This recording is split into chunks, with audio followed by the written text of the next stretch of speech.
Hi everybody, Freaky Boy here. Welcome back to Big Picture Tarot. Today we are talking about the Major Arcana. You'll notice several of the cards are laid out face down. There's nothing meaningful about that. If you remember from the overview video I did for the series, I didn't want to show all the cards from one deck for copyright reasons, so I just turned them over. I didn't want to use cards from my other deck because they're so much bigger that it ruins the visual cohesiveness of the structure.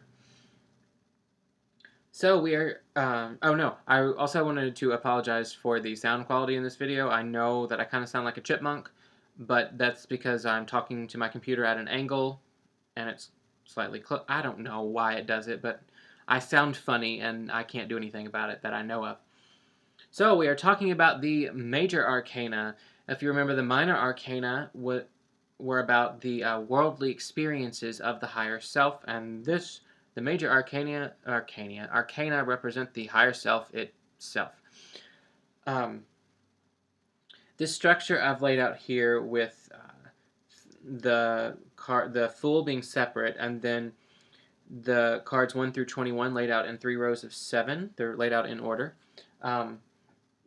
Comes from 78 Degrees of Wisdom by Rachel Pollack.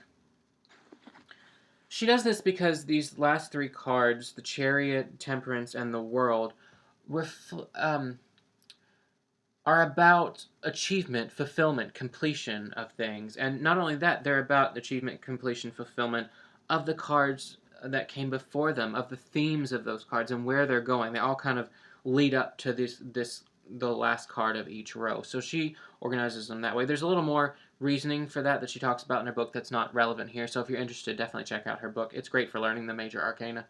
That's how I learned them. One thing I want to mention is how she discusses these rows. She talks about this as being like the outer world, the male principle. This is the inner world, the female principle, and this is their union. I understand where she's coming from that, and I can kind of see it, but I do it a slightly different way that makes a little more sense to me. I still keep the idea of, the inner and outer world, just as I did in the Minor Arcana, and that's something I really love about the tarot, is that since that the inner world and outer world is reflected not only in each suit, but in the division of the suits of the 2 arcana. So the tarot itself has a sense of as above, so belowness to it, and that's even a meaning of the Magician card. So I love how that structure is, pulled up through the all the different layers of the tarot. That makes me really happy. However, where she talks about the outer world being here, I disagree. So let me back up a little bit and discuss the Fool for a second. She considers the Fool kind of outside the rest of the cards, and a lot of people agree with that because the Fool is numbered 0 rather than 1, and it makes complete sense to me. However, I just put it at the top because it creates a 4th row. And I want 4 rows because that perfectly matches the 4 rows I had of the Minor Arcana. And the meanings of each row are the same as they were for that.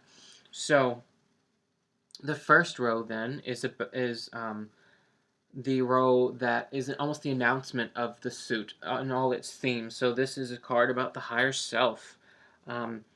It's also, as with the Minor Arcana, it's the same as the last card, but from a different perspective. This is the higher self, this is the higher self, but this is the higher self not yet fulfilled, not yet understood, not yet analyzed and synthesized, but this is. So the Major Arcana also represent the process of becoming.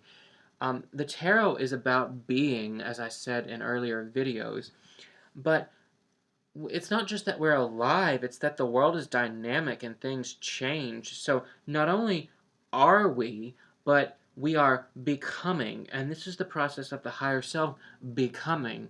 But it's a purposeful becoming. It's like, if it kind of answers the question, why are we here? To become a better version of ourselves, to really understand ourselves in terms of the experiences we've had and the world itself and being itself. So, the first row, like I said, is the announcement row. It's the ace row. The second row, as it was in the Minor Arcana, is then about the basics, the tool set. These are the first kind of archetypes, if you will, that the higher self understands through being in the world. Remember, because the higher self is trying to become something through its experience, it has to learn a little bit about the world through which it's going to experience. So um, then we move on to the inner row, the third row.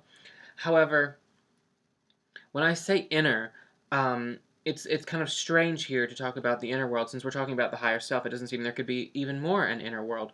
What we're really doing is a self-focused thing, as we did with the minor arcana, where we turned inward.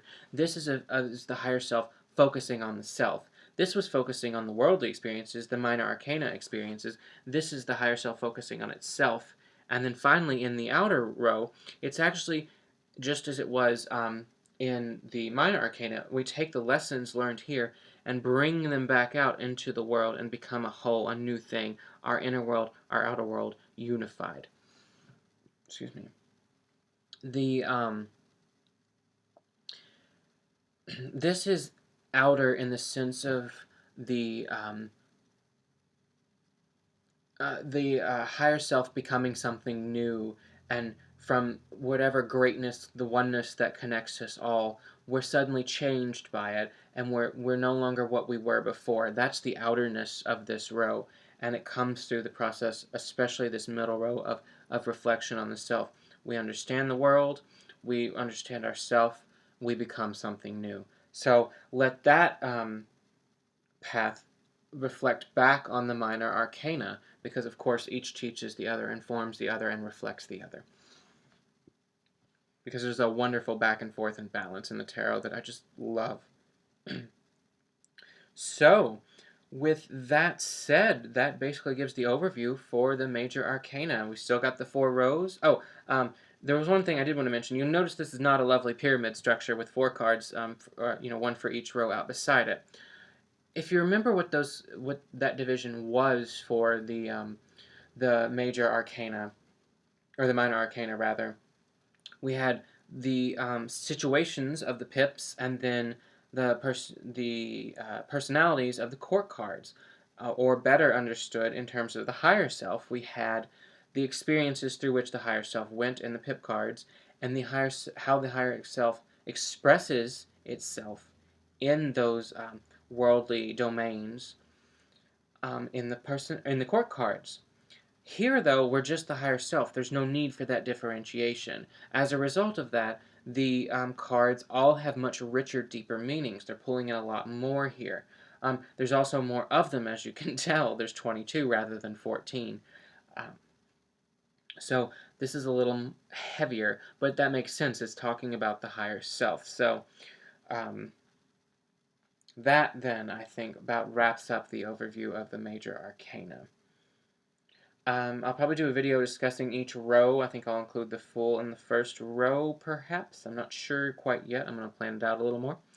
And then we will dive right in. If you have any questions or comments or insights or challenges or concerns or any of those kinds of things to something I've said, leave me a comment below and we'll discuss it and see what we can learn from each other.